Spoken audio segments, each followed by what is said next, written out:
Hi everyone, welcome to my channel. Today I am very excited to share my review of the Microsoft Elite Series 2 Core and the component pack.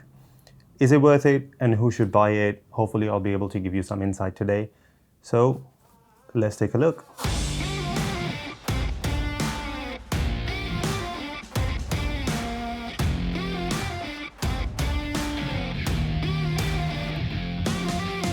So priced at $114.99 in the box, you get the controller, a very premium Xbox branded braided USB-C cable, and a thumbstick tension tool to adjust the thumbstick tension.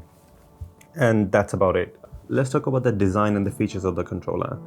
It's based on the standard Xbox controller. To me, it feels a lot more closer to the Xbox One controller than the Series controller. The Series controller has slightly different triggers and bumpers, but they are very, very close to each other. The differences are very, very minimal. This being an Elite controller, of course, you get the premium build quality. You have the wraparound rubber grips, which feel very nice in your hand. Of course, out of the box, you get the ability to engage trigger stops. We have 3-way trigger stops. They feel, on the shortest settings, they feel really nice for shooting games. The thumbstick presses are a little bit different than the standard controllers. They feel a little bit louder, but I think that might be because of the metal that's used on the bottom of the thumbsticks. I don't know if the modules are different, but yeah, it feels really nice. You get the faceted D-pad in the box. The new Series controller actually does have the circular D-pad as well, but the presses feel very close to, each other. Not much difference there. The bumpers are, like I said, it feels a lot more like the Xbox One controller to me instead of the Series controller, but the presses are okay, very similar. It's just the design of the bumper when you look at it. The Series controller, sort of the face goes all the way to the bumpers. This sort of protrudes a little bit differently. Triggers like the Xbox One controller. So for $54.99 you can purchase a component pack, which basically just gives you all the extra accessories that come with the standard Elite Series 2 controller. So you get the case and you get the USB-C charging dock that can stay in the case, or you can actually take it out, put it on your desk and charge the controller that way. Also, we get extra thumbsticks and the 4 back pedals. So we get 2, which I actually really like, these wider short concave thumbsticks. And we have 1 longer standard style thumbstick, but it's a bit longer, so good for aiming if that's what you like. And we have 1 standard dome thumbstick. So those are the extra thumbsticks we get. Of course, we get an extra thumbstick tension tool in the carrying case. And we have the standard D-pad as well. So if you purchase the component pack, then this is just becoming like a normal Elite Series 2 controller. So just the software overview of the Xbox Accessories app is actually called Xbox Accessories. You go in there, providing your Series 2 Core or normal Series connected, you will see it on the screen. Now we have the configure option. It will show you your 3 profiles. You can rename them. I have renamed the first one as shooters. You can go in and change the slot of the profile if you like, and you can change the settings here. The first page is called mapping. You are able to map any button, any function, and then it has actions as well. So because this doesn't have the share button, I was able to make face button Y into record what happened. So it's I can't make the Y into a share button, but I can assign an action to it. Now because I use the back pedal as Y, the top right pedal as Y, so I don't need to use it on the face. So that's why I made the face button, so I can just record what happened. Now in the sticks, we have the assignment. We have primary and we have a shift assignment. So if you do have a button programmed as shift, you are able to assign a different curve to your sticks. Now we get different options. So we have delayed, which basically the blue one is how much your input is registering, and the white one is how much you are pushing the stick. So delayed is sort of like, a slower register, slower response. You have aggressive, which is, very quick response, so less movement and more response. And then of course you can adjust the curve as well, so less movement, really a lot of response. And then we have instant, which is like aggressive, but it's kind of like like a smooth. It's not that much. You can adjust again, and then we have smooth, which is sort of slows down at the end, so you have more. So initially it's same, but then you have more movement and less response. So it's like a delayed kind of thing, but like a smoother delayed sort of. We get these, so I just keep it as default on the left one. So on the right one, same curves, but what we do have here is different calculations. So we have radial, then we have axis independent. Axis independent is basically if you were using instant and you use that calculation. So if I go out, now the moment I go diagonally, the input increases. Do you see the blue line just went up and then it will come back. So it's like in the middle of your X and Y axes, it's just like it registered a bit more. I don't know what they use this for, but I just use a radial one. It works perfectly for me. And instant one is quite nice, especially at lower settings. This, if you are using precision rings, they could really give you that extra adjustment that you need. You can really fine tune it. So because I use with so many different controllers, I was using this one. But if you're using this and you go to a different controller and you don't have these, you feel your aim is off. So I've just kept it as default. But yeah, if you only have one controller, very good feature.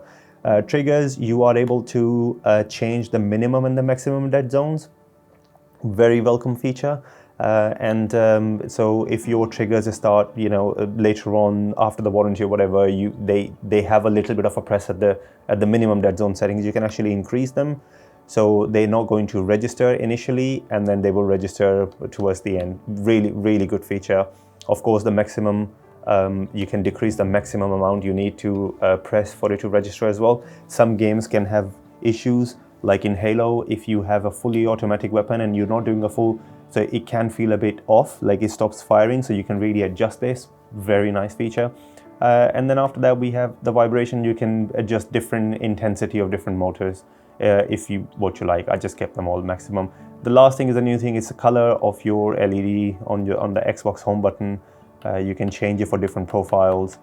So that could be a good indication as well of what profile you are running in. So that's the overview of the Xbox Accessories app. Let's talk about the performance of the controller. So out of the box, with no accessories, it's just like a standard controller. But the best thing about the Elite controller is the ability to tune the controller to your liking. Now, I'm somebody who loves control freaks, especially the Galaxies. So I was able to just put the standard Xbox Galaxy control freaks onto the standard thumbsticks. Amazing. They fit perfectly, no slip whatsoever. I was able to put the softer style precision ring on my aiming thumbstick. Really good.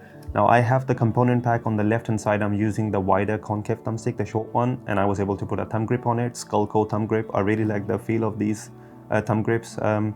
They are on Amazon, a really, really good feel, very grippy. And then on the back, I am using sort of hybrid new paddles and the Elite Series 1 paddles. The Series 1 paddles do work with this controller. So on the left-hand side, I have the newer, longer paddle on the bottom and the older, shorter one on the top. This allows me to use my ring finger and the middle finger simultaneously for B at the bottom and A at the top. And on the right-hand side, I'm using the older, shorter style a pedal on the bottom and the newer, shorter one on the top. What this allows me to do is, because the way I aim, I cannot use my ring finger on the right hand side to use the back pedal. I want to actually grip the controller. So what this allows me to do is just use the middle finger to basically press one at a time. So no simultaneous control of the two back pedals on the right, but I don't mind it. The way I have it mapped, on the right I am using the bottom one, the pedal, it's for left thumbstick press. So if I'm sprinting or anything like that, I just use that. And in the top I have Y, which is usually weapon swap. So in Halo and Call of Duty, I use that. And on the left I have B on the bottom and A on the top. So let's say you are somebody who's sliding and then you want to run again.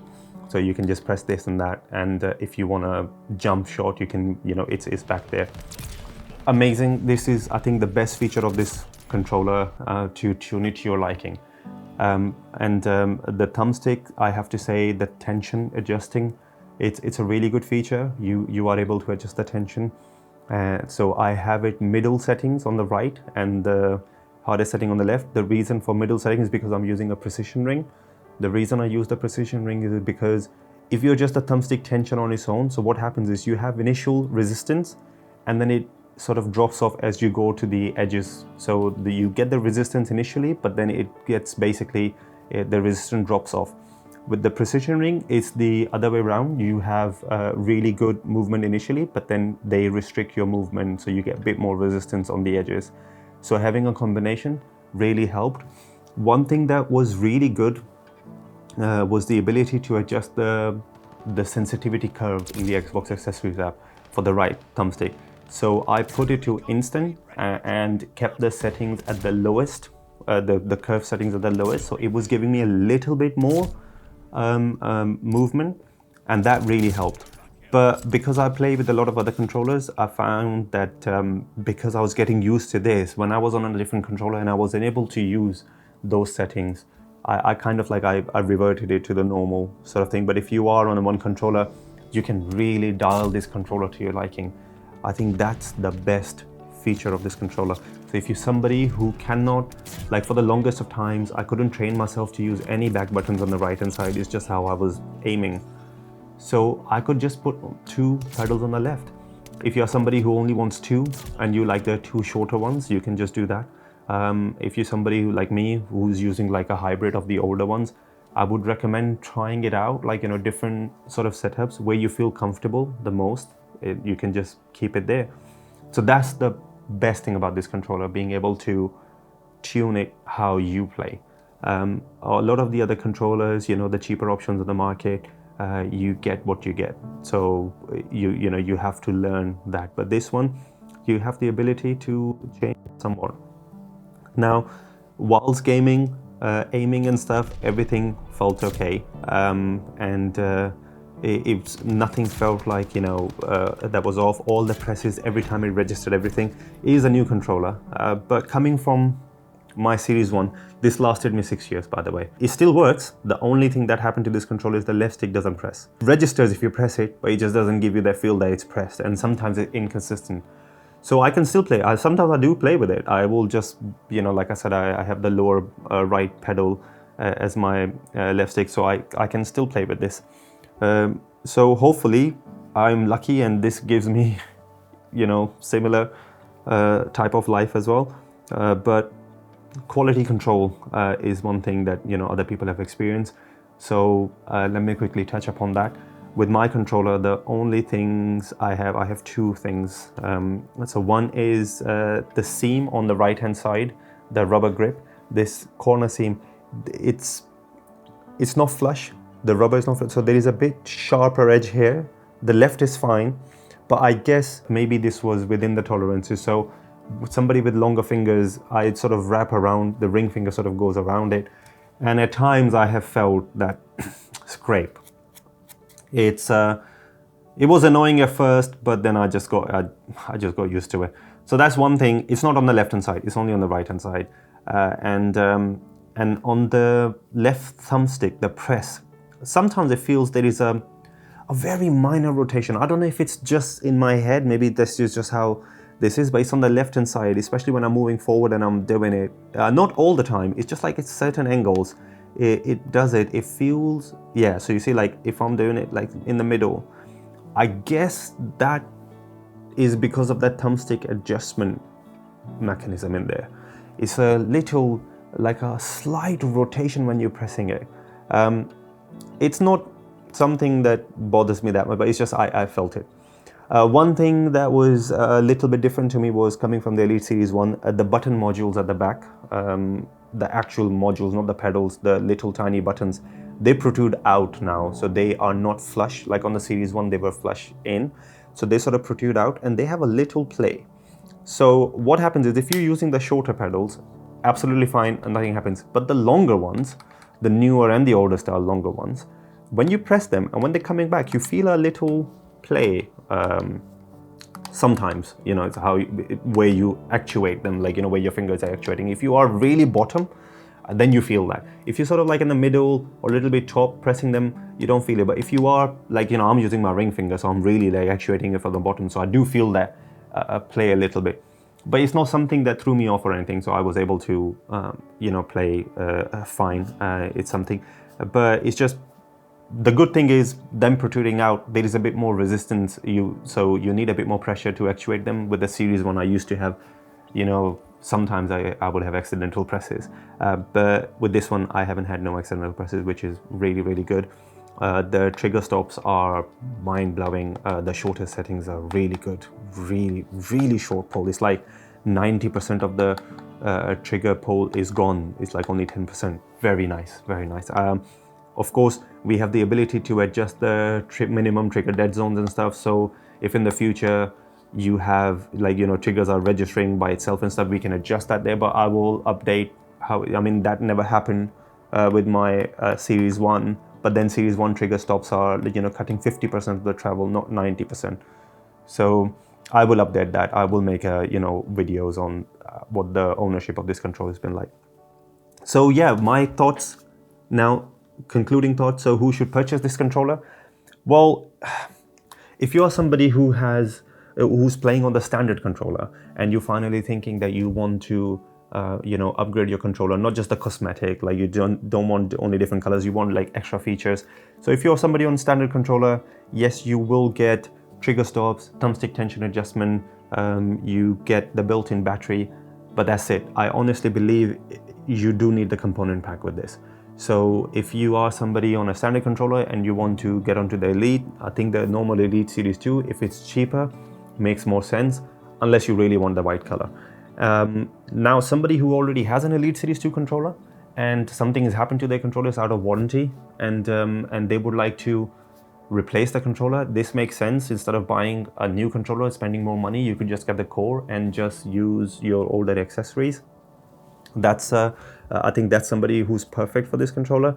Now this controller has come onto the Elite Series 2 has come onto the Design Labs as well, and you can actually change a lot of things on it, and that's $124.99. So $114.99 and you get the white color, or you can spend $124.99 and they can change so many different things on it. Like you can really customize it to your liking. The only thing you can't change is the black rubber grips, but everything else, I was looking at it, it looks beautiful. So I have a feeling because of that, this will be heavily discounted. If Microsoft made a lot of these, they will be heavily discounted because people might be thinking, why am I spending $114.99 for £10 more? I can really customize it. So that's there as well. That's the option. But somebody who's on the Elite Series 1 and you think that you can buy the Elite Series 2 core and use the older accessories, be mindful your old thumbstick will not work with this, but your back pedals will, and your D-pad, and of course you have the older case. Yeah, it doesn't have the charging dock, but it's still, there is some value there. So also, let's talk about somebody who wants to buy this and they want to buy the aftermarket or third-party back pedals and or thumbsticks and stuff. Yeah, that's a good argument. You can save some money purchasing those. But I had the case with my Series 1, lasted me 6 years. I don't know, keeping this controller out with the dust and everything, if what that's going to affect the longevity or what's going to happen with that, but I can't comment on that one. So I do think the value of this thing is actually as a whole package of the Elite Series 2 controller. The core is it's for that person who already has the Series 2 accessories. Now, one really good thing is Microsoft Complete. If you buy this from Microsoft for $19.99, you can get 3 years coverage with accidental damage covered as well. So I do think that's a really big plus for this controller. I was able to get the Complete care as well. I haven't used it. I didn't have to. But in the future, if something happens and I do have to use that service, I will leave a pinned comment or something and let you know what the experience was like. But just having that 3 years peace of mind, it's a really good option as well. So that's everything from me, guys. I hope I was able to give you some useful information in this video, and of course I will be comparing this to Razer Wolverine V2 Chroma and then some cheaper options like the Victrix Gambit and things like Turtle Beach Recon, and I'm thinking of doing like a big video of price points, what we are getting for the money. But yeah, stay tuned for that. And if you have any questions, please do leave them in the comments below. I do my best to reply as soon as possible. And yeah, hopefully I will see you in my next video, and thank you so much for watching this one. Bye.